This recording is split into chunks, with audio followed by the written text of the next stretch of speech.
What's up, Ego Hackers? Welcome to Season 32, Episode 15. And also for those of you within the community who have stepped up and have been offering some of your skill sets, as well as your knowledge, as well as your interpretations of the science, to be able to further the science. I'd like to give a special shout out actually to Jay Patel. Jay Patel just dropped a huge bomb on me yesterday with his interpretation of the Octagram, and I fundamentally agree with it, and it's really going to be transforming our understanding of the Octagram. I look very forward to presenting it. Also, I want to give a shout out to as well. She also had some huge things that she's been sharing with me recently, which I am also looking forward to refining a little bit, but the spirit of it and like the foundation of what she has discovered from an Octagram perspective, and going even deeper with the Rosetta Stone and understanding how the Rosetta Stone works and how cognitive origins move, it's just absolutely incredible. We have a lot of new stuff that we're going to be presenting on a lot of things that are going. I just wanted to express gratitude and thanks to this community, and it's not any wonder that I would be doing that on Season 32, Episode 15, which is the 4 Octagram variants of the INTP, given that the INTP has extroverted feeling inferior. I know a lot of you out there just remain unseen, and no one gives you the gratitude, no one gives you the appreciation for your servitude and your contributions. I just want you to know that I see you and I notice you, and I'm very thankful for your contributions. Also, would like to give a shout out to Chris Taylor and Sarah Taylor, as I have the honor to go to their wedding, and I'll be going to their wedding this weekend, which is amazing. And I'll be delivering a speech, which is typical Chase, let's be honest. I'm like Captain Jack Sparrow, the ENTP. Do you think he plans it all ahead, or does he make it up as he goes? Well, obviously, I make it up as I go, right? Right? Who knows?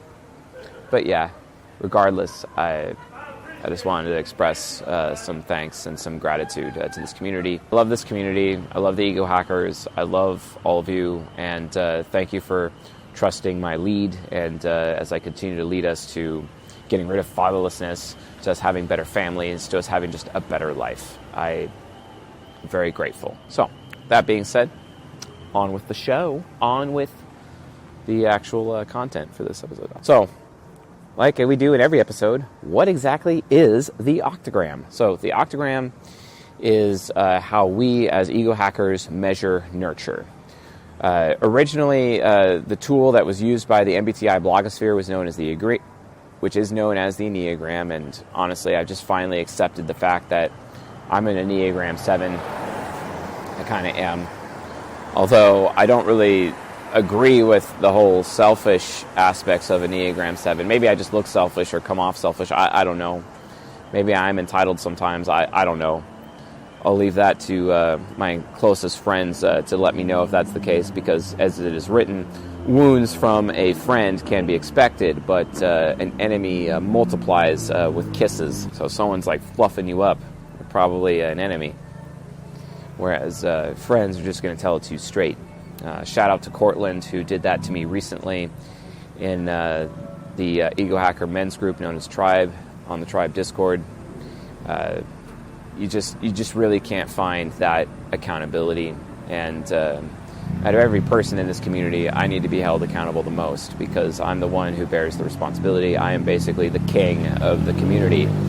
And it's incumbent upon me to always be generative and produce more than I consume, be a liberator, and also a blessing in all of your guys' lives who have just chosen to be members of this kingdom.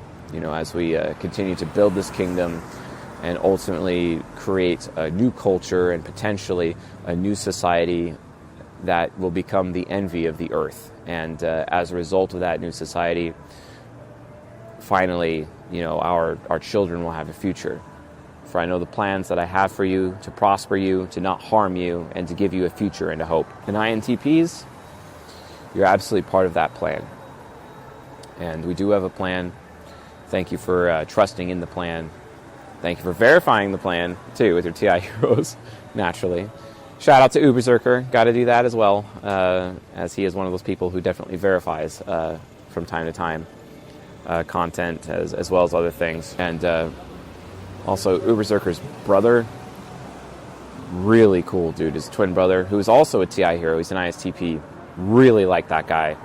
Fundamentally, like, I'd like to go fishing with that guy. So maybe we can make that happen. I would like to go fishing with him for sure. So yeah. But what is the Octagram? Octagram is the interpretation of how nurture impacts our nature. There are 4 paths of nurtural development, whereas the Enneagram tries to combine nurture with a bit of nature. The Octagram is a pure nature separated from is pure nurture separated from nature, but demonstrating how nurture shapes the expression of our nature. The Octagram reveals the 4 nuanced expressions for each type and how the 4 sides of the mind subtly express themselves through nurture. Octagram is also a version of subtypes and details why each subtype or variant expresses themselves differently. You know, I've been asked by people in this community to criticize Dave Powers, who is the content creator for the Dave Superpowers channel. I just can't. I can't. I love that man. I really do. Hopefully him and I can collaborate in the future or even hang out. But and I said he was an INTJ. I was wrong. I mistyped him. He's an ENTP. But I should probably do a show on that. But yeah, Dave's cool, and Dave had this theory of subtypes, but it's very nature focused, and I realized that subtype expressions of personality type is not really based in nature, it's actually based in nurture, and that's hence why we have the Octagram. And all of it, you know, everything within Jungian analytical psychology of the 4 sides dynamics, 4 sides of the mind, it absolutely follows the pattern of input, process, output, feedback. You know, and input being at the highest level, which is sexuality, the process being our nature, the output being our nurture, and then the feedback that goes back to it. Or maybe I got that wrong, because the feedback might be our nurture, actually. And the input might be sexuality, then process is temples, then the output is our natures, and the feedback is our nurtures, excuse me. So, but that's the entire stack of human cognition as we know it right now. And we've even been able to innovate further, and actually we're just now recently getting into psychiatric care and utilizing this psychology to actually help psychiatry. And I actually hope to be able to establish relationships with some psychiatrists. The one that I really actually would really like to get to know is that ISTJ psychiatrist on Twitch. I'd actually like to be on his show. If anyone can make that arrangement, that would be great. But I'd also like to be friends with the guy and maybe even discuss how our psychology could exist from a psychiatric perspective. But I'm going to be sharing some of my musings on psychiatry in the near future on the YouTube channel. It's just going to be awesome. We're going to talk about borderline personality disorder, narcissistic personality disorder. We're going to talk about paranoid schizophrenia. We're going to be talking about psychosis, the dark triad. We're going to be going into the DSM-5 criteria. And because we have the Octagram now, the Octagram is basically the bridge that we needed to be able to get between human nature and knowing how human nurture works as a functional foundation right now with the Octagram. We're actually able to see how psychiatric problems are even expressed as a result of what we know of the Octagram. So I'm very thankful to be a pioneer in this field, even though technically I'm not actually credentialed. But to be credentialed, I would have to learn about all the stuff that is not true, which is frustrating because then I'd have to unlearn all of that. So I'd rather just take the road of John Brisson, even though he's not a medical doctor. He knows more than any doctor. So and I kind of am getting closer and closer to that point when it comes to psychiatry, actually, even though I'm not a psychiatrist at all, and nor will I ever be. You can look at me as an adjunct to assist them to that end. So yeah. But anyway, so how do you get your Octagram? Where does that happen? We actually discussed this a little bit about pre-adolescent development, the last cutting edge episode, or no, the second to last cutting edge we did. Was it the cutting edge for this month, or? But it was, I think it was cutting edge August 2023. You guys should watch that. You guys should watch all the cutting edge if you don't. But basically talk about how, little children, they have an octagram. It's just way more malleable. It's way more mobile.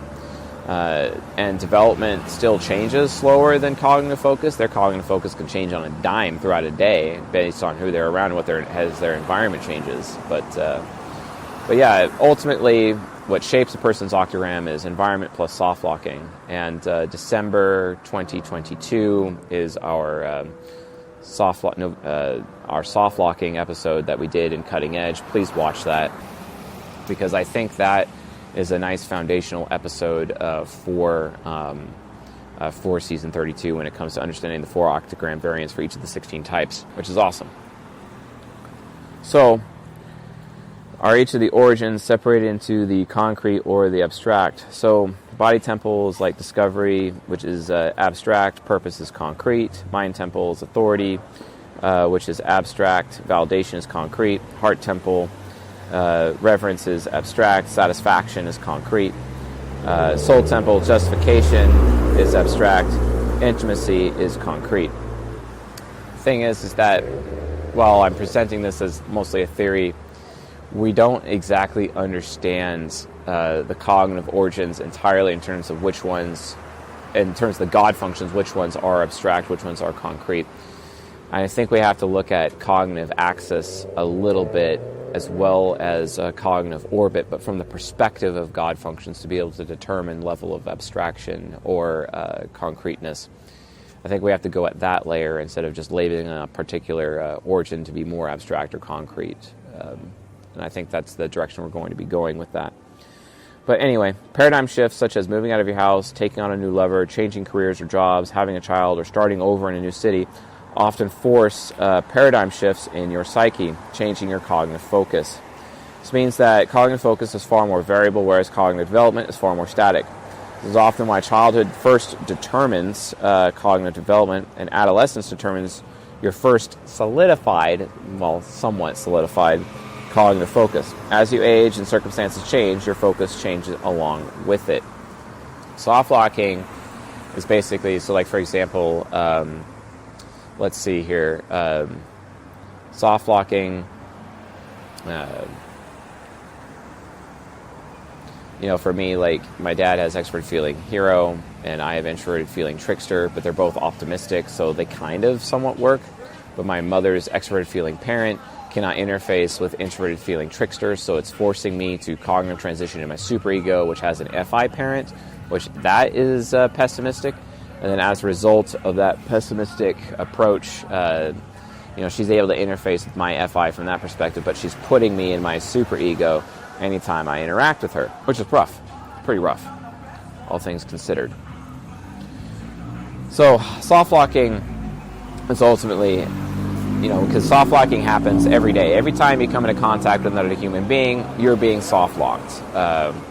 Your functions are impacting their functions, following cognitive synchronicity, which is what we talk about in Season 5 on the YouTube playlist. Soft locking, ultimately, you just can't get away from it. You're going to soft lock your children are going to soft lock you, your parents are going to soft lock you, your coworkers are going to soft lock. It's just, you're always going to be put into other sides of your mind consistently, depending on which human being and their level of compatibility via cognitive synchronicity that you come into contact with. And this is going to basically build your neural pathways through neuroplasticity to build your brain over time to be able to handle the environment and the people in your environment, and whichever environment you're in and whichever people are in that environment.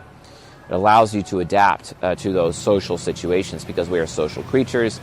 Humans are built for relationship first and foremost, right? And that's ultimately what happens as a result. But yeah, watch the Cutting Edge episode to learn more about soft locking. So, archetype plus origin divided by soft locking equals your octagram. So for example, INTPs are seeking the cognitive origin of discovery. So they need to be able to have the opportunity to explore. There's a particular INTP who posts a lot on Facebook. His name is Jared Vaughn. Shout out to Jared Vaughn. Even though for some reason he likes to talk about socionics a lot, and I don't like that, but Jared Vaughn, he's constantly posting on his profile all these new places. This guy travels everywhere all the time. He's always traveling, always exploring. INTPs are amazing explorers. I believe one of Lewis and Clark and their expedition and whatnot. It's ultimately at the end of the day, one of them was an INTP for sure. Just like Elon Musk with his exploring, he's always exploring things with SpaceX, even exploring Tesla, exploring the Boring Company, including having a nice flamethrower that's not a flamethrower, but as he claims. But from that point of view, it's still discovery, still exploration, and INTPs oftentimes need to have the freedom to discover their purpose, which is their other cognitive origin in their shadow or superego temple wheel, right? So the temple wheel of an INTP, which has discovery as its origin, they're generative within their living virtue, their deadly sin is gluttony, their shadow pole is hedonism, and also servility is their aspiration pole and whatnot. But yeah, INTPs are seeking discovery, and they're seeking to try and consume near experiences and to create new possibilities for others. They tilt toward abstract exploration, as ESFJs tilt toward concrete exploration. For both types, their cutting edge can be novelty in the physical, intellectual, sexual, creative, and social arenas. When they do not have something to explore and stagnate, they turn to consumption, ultimately. Because it's from their perspective, well, if everything has already been explored, then I may as well just consume. But the reality of the situation is that that's not true. Not everything has been explored. The Earth is rich and has an insane amount of mysteries on it, even though Elon Musk, for example, as an INTP, is trying to get us off of the Earth and explore what's in our solar system, for example, right? So paradigm shifts, such as moving out of your house, taking on a new lever, changing careers, jobs, having a child, starting over a new city, often force paradigm shifts in the INTP psyche, thus changing a person's cognitive focus over time. This means that cognitive focus is far more variable, whereas cognitive development is far more static. This is often why childhood first determines, as we stated previously. So let's actually get into the 4 variants. Let's get into the meat here. So subconscious developed, subconscious focused INTP, also known as servility plus generativity. And the theme of that, of the subconscious developed, subconscious focused INTP is, I gain exploration through supporting others. So subconscious developed people typically have had pretty good childhoods, and subconscious focused means that they either have a great adulthood or they've been able to create a really great adulthood for themselves as well. So SD, SF, INTPs are servants to other people's desires, specifically to the people and institutions they are a part of. They siphon in discovery through the heart temple, the servility pole, and they attach themselves to others' visions and support that vision with all of their strength. SDSF INTPs were either hyper-enabled in their childhood environment, appreciated and rewarded for their help, and or their environment required their endurance and servitude. So introverted sensing plus extroverted feeling in ESFJ subconscious. The radical selflessness of some crusaders is perplexing to many. The interest-based types specifically wonder, what are they getting out of it? This is actually important to note because INTPs, like my type, the ENTP, we're triple systematic. We're always trying to find the best way to do something. But when you're an extroverted feeler, caring about other people's feelings, being very supportive to other people, when you're an extroverted feeler, what's important to note is that as an extroverted feeler, and you're triple systematic, we have a tendency to give for the sake of giving without necessarily expecting anything in return. And that's a really, really unique trait to NTPs. This is why oftentimes NTPs, especially INTPs with extrovert feeling inferior, become starved for gratitude, starved for thanks, basically. Because oftentimes people don't even notice the contributions of an NTP archetype and oftentimes take it for granted. The number one way to hurt an INTP is ultimately to take them for granted. But then their SI child gets programmed over time where they just actually learn to expect being taken for granted. And then this ends up leading to a perspective of, well, if I'm going to do the time, I may as well do the crime. And this leads to SI child justifying their gluttony, justifying their consumption, justifying stagnation, because they were very supportive before and they were helping others, but ended up not getting that gratitude and not getting that appreciation. And that actually can cause unconscious focus, as we'll see through the unconscious focused variance, basically. And that's something people in INTPs' lives need to realize. INTPs give so much, but they can't help it. But then oftentimes people in their lives take them for granted, which is just entirely sad. So then that's where the radical selflessness comes from. So SDSF INTPs are very service-oriented, the most likely variant to volunteer their time and attention to others or causes. They may make the mistake of thinking they could do it all, but they draw their origin by giving away as much service and support as they can. It is a joy for them when you let them help you. And don't forget, folks, SDSF types are all about joy energy. They're like summertime, right? Summertime. Whereas the fall is decay, that's SDUF, and then winter is despair, that's UDUF, and then springtime is UDSF, right? So because SDSF INTPs are doubled down in their ESFJ subconscious, forgoing their ENTJ shadow, they're more sensitive to their own needs, introverted sensing, and have a constant need for appreciation than other INTP variants. They may have the hardest time listening of all INTP variants because they can emulate the TI inferior in their ESFJ subconscious, which basically means expecting everyone else to listen to them but won't listen to anyone else. And this can actually make an SDSF INTP very dismissive. And if an SDSF INTP is being dismissive, it's mostly because it's like, why are you cramping my style? Why are you getting in the way of my joy? Because they really go out of the way to enforce joy in their life. It's like, hey, if I'm, serving you, then, be joyful about it, appreciate it, thank me, don't take advantage of that. Don't take me for granted. But as soon as that happens, it's like, okay, you can't be in my life anymore. You're getting in the way of my joy. You know what I'm saying? So, and a big risk for SDSF INTPs, especially men, is caring only about being liked and neglecting esteem, respect, and achievement by neglecting extroverted thinking nemesis and the ENTJ shadow.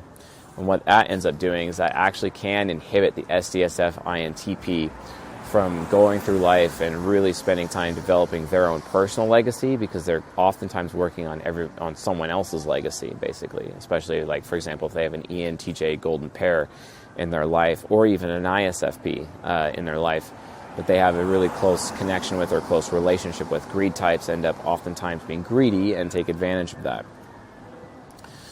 So, however, an SDSF INTP who pursues his own purpose will draw in acceptance, extrovert feeling, and respect, extrovert thinking. More discovery will be found when both are ultimately accounted for. And this is very important for SDSF INTPs to know. They need to make sure that they are working on their own legacy and not just the legacy of someone else. Because if you think about it, SDSF INTPs oftentimes can set up fellow human beings who are naturally solipsistic, naturally entitled, naturally selfish, naturally self-above tribe. All human beings are this way, especially women. More so women than men, but still men do it too.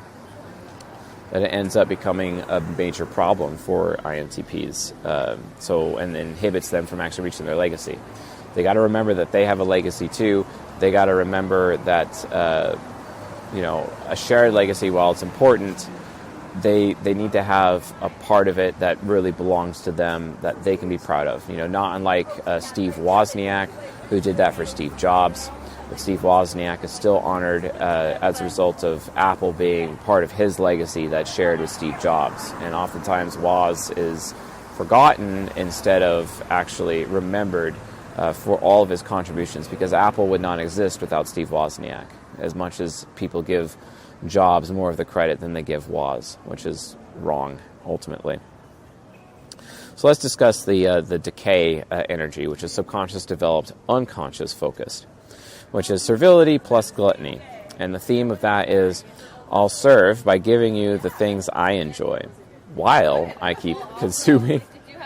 So SDUF INTPs ran out of discovery when they relied on generative servility alone. So like SDUF ENTPs and ISFJs, there often comes a point where they must pursue more than just giving and serving others. For SDUF INTPs, their rude awakening is that they won't always get the exploration they're looking for, or get to consume what they like. just by serving or being generative to others. Sometimes an INTP just has to decide, this is what I like, and I'll need to provide it for myself. The SDUF INTPs are becoming aware that they may lack the esteem or the respect of other people. It can be hard to respect those who always serve and give themselves away, no matter the time or circumstance.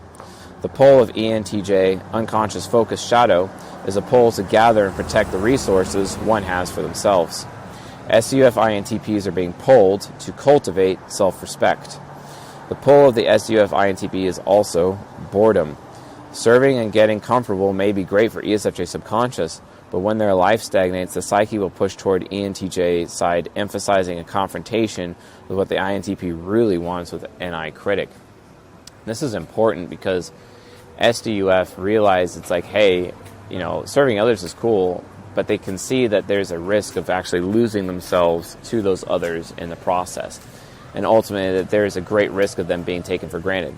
And it's possible that while their parents and their family and their upbringing did not take them for granted, they're around people in adulthood who consistently take them for granted, and they're kind of trapped around those people who are taking them for granted, which is inhibiting their ability to actually reach their cognitive origin of discovery because they end up feeling stuck. And feeling stuck is ultimately why they just have a hard time maintaining their cognitive focus, which kind of sucks. So it can be hard to respect those who always serve and give themselves away. And that's an extremely difficult thing for an SDUF INTP to deal with, especially when they had a great childhood and they hit adulthood, and then all of a sudden it's like, oh dang, all the things that I was enabled in as a child don't really serve me in adulthood. I need to make some better changes. They go towards their ENTJ shadow to gain the wisdom that they can, and actually end up relying on what they themselves want instead of what someone else wants, someone else's legacy, because they realize that always being focused on what everyone else wants may not actually be the wisest path for them, and that's why they end up being in this decay energy. So SDUF INTPs are being pulled to cultivate self-respect, and for SDUF INTPs, the emphasis becomes consumption, not only to fill the hole of boredom within themselves, but to consume new things, especially things they themselves want, which is NI critic. But that too can also lead to stagnation, because they can just get caught between a rock and a hard place, seeking these individual desires, and then realizing that those desires may not have anything to do with their legacy. It's just consuming for the sake of consuming, which is often the unconscious focus risk of an SDUF INTP. So ultimately, the ENTJ shadow is being used to protect the INTP's future, to put them on a slightly more engaging path, which could be just a variant of their current path, to ensure they have discovery for their future selves. But again, that too can be a trap, because oftentimes the things that they want end up becoming slaves to their own personal desires, slaves to their own gluttony as a result.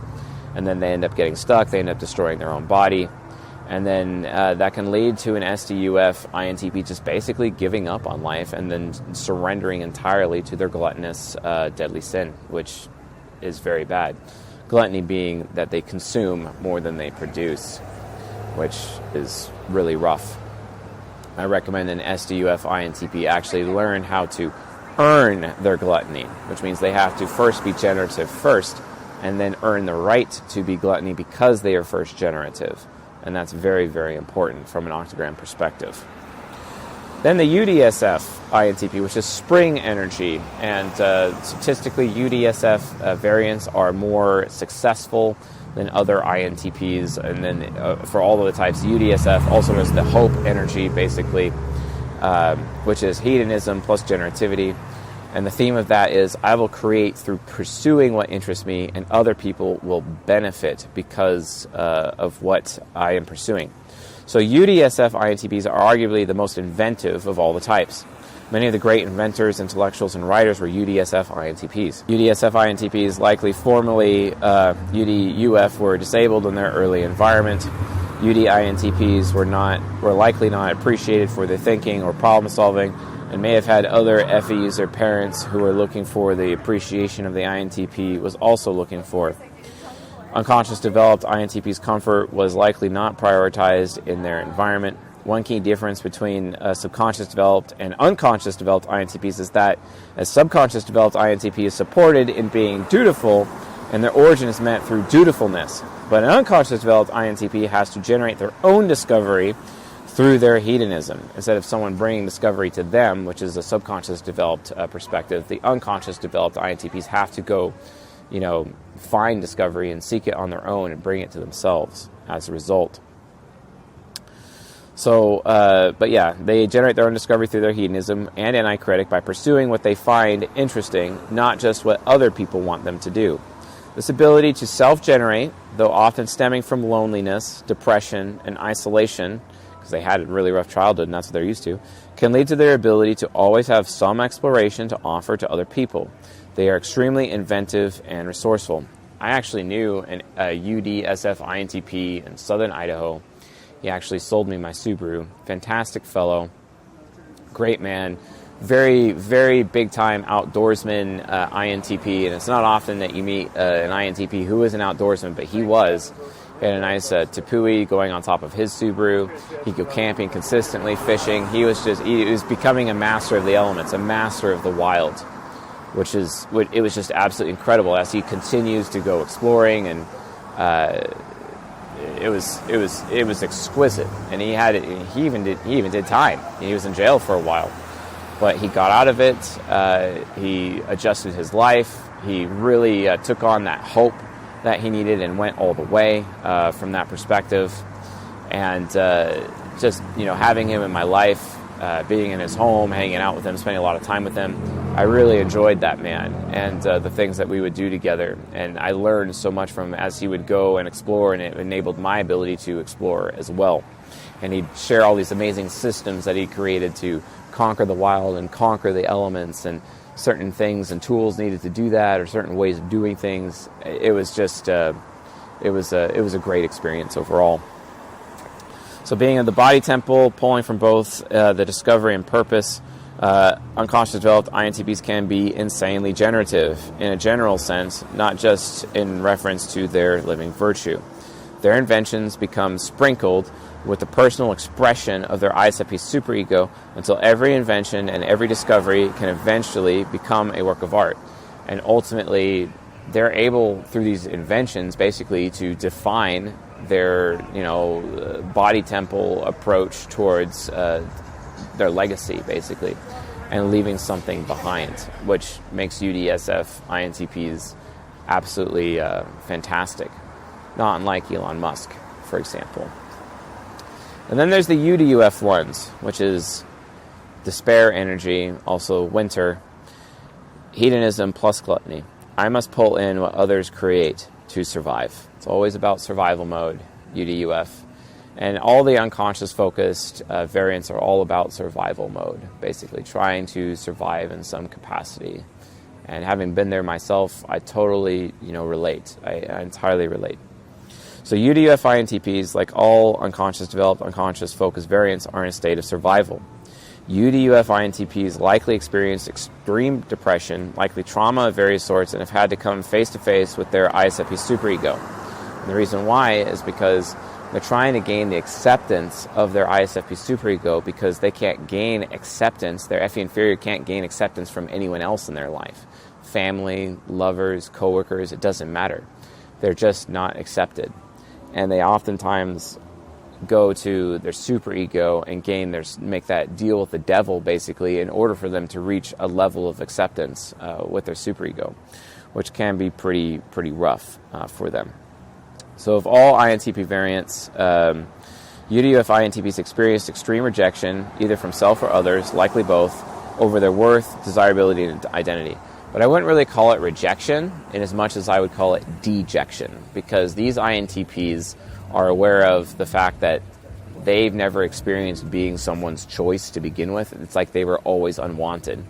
Kind of like finding out from their parents that their parents intended to abort them, or never wanted them, or never planned for them, or never even cared. And that's really, really rough on somebody. That's what UDUF is all about, at least in terms of childhood.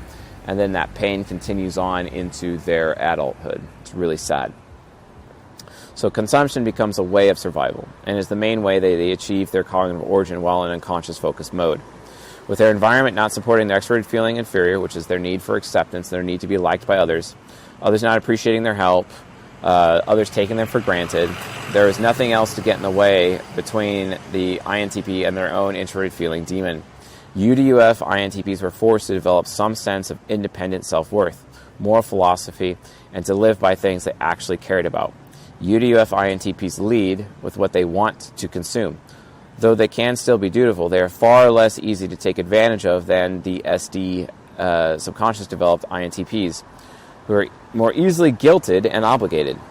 Because unconscious developed, unconscious focused INTPs have the principles that they discovered for themselves, they're often willing to sacrifice comfort in order to be free.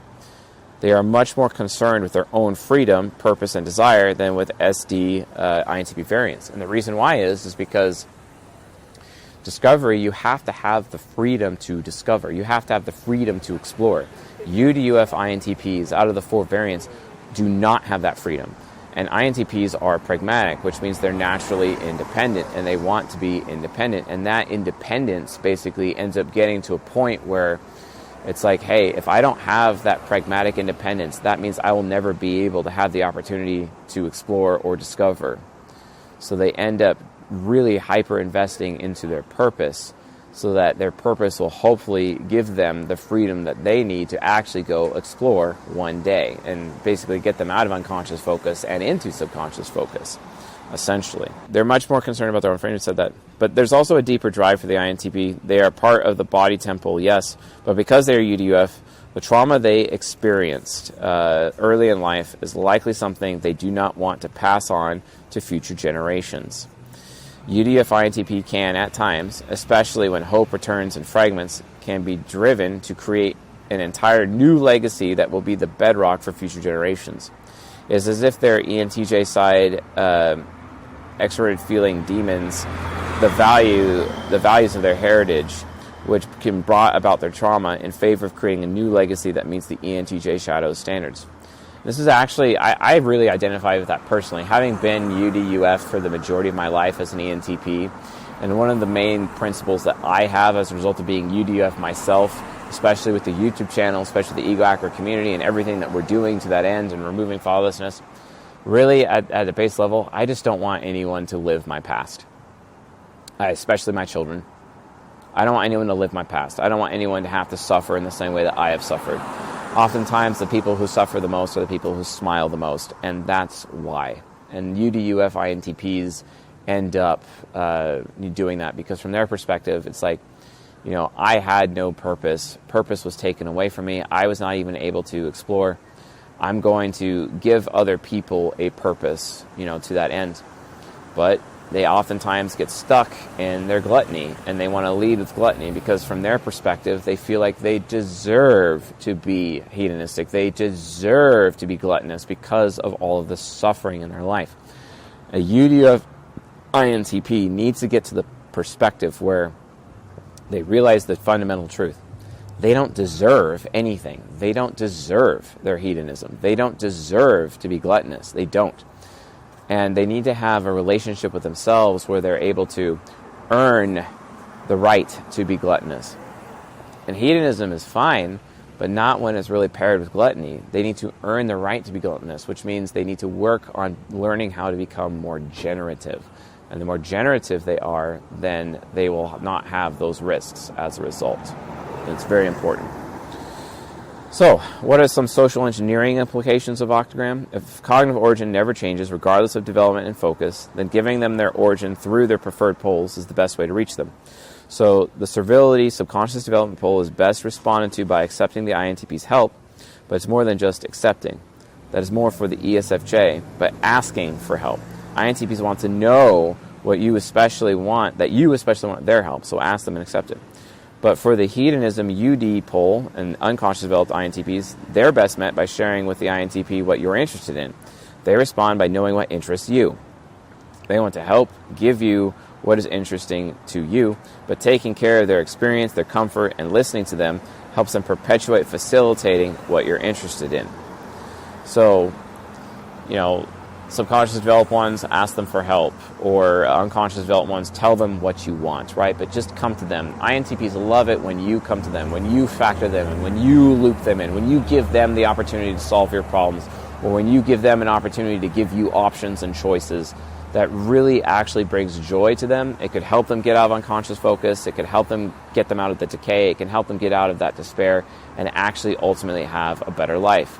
And while it is social engineering, you are actually social engineering them into being better INTPs, and that's definitely something you should consider doing, bar none. So yeah, I mean it's a really big deal. So, but yeah, I mean, for some reason INTPs are often overlooked, but it's INTPs that, let's be honest, make the world go round, especially from a technological invention or perspective. I mean, just look at what Steve Wozniak has done. Look at what Elon Musk has done. Look at what Oppenheimer has done. With the recent film, which I don't exactly agree with that film, but, it is what it is. But yeah, all of it, very important. All of it means so much. All of it is entirely necessary. And INTPs are necessary. Don't overlook INTPs in your life, folks. Don't do that. Guide them in the direction of earning their gluttony, and guide them in the direction of assisting them in being generative, or ask them for help, tell them what you want, because guess what? That gives them the opportunity to be generative for you, right? And that's how you can guide them closer and closer to subconscious focus, that you can be a source of subconscious focus soft locking in their life, because that's what they need when they are unconscious focus. And if they are subconscious focus, thank them as well. Show appreciation and gratitude for how generative they are. Absolutely. As it continues to help them maintain their subconscious focus throughout their life. You don't want to be one of those adults, or you don't want to be one of those children. You want to be one of those parents that actually end up soft locking them in such a way where you're actually putting them into unconscious focus and potentially making them worse. Worse for wear, basically. Then they'll end up feeling justified with being more gluttonous, because if I'm going to do the time, I may as well do the crime. And that's just wrong, because consumption is not all there is. Consuming is important, but it is not all there is. And oftentimes they end up committing idolatry with gluttony, committing idolatry with consumption, because from their perspective, when they lose all hope or when they lose all joy, one of those two, then I guess life is just all about consuming anyway. So what's the point? So anyway, folks, thanks for watching and listening and supporting the community and this movement. I really appreciate all of you, and I'm very grateful. So with that being said, folks, I'll see you guys later tonight.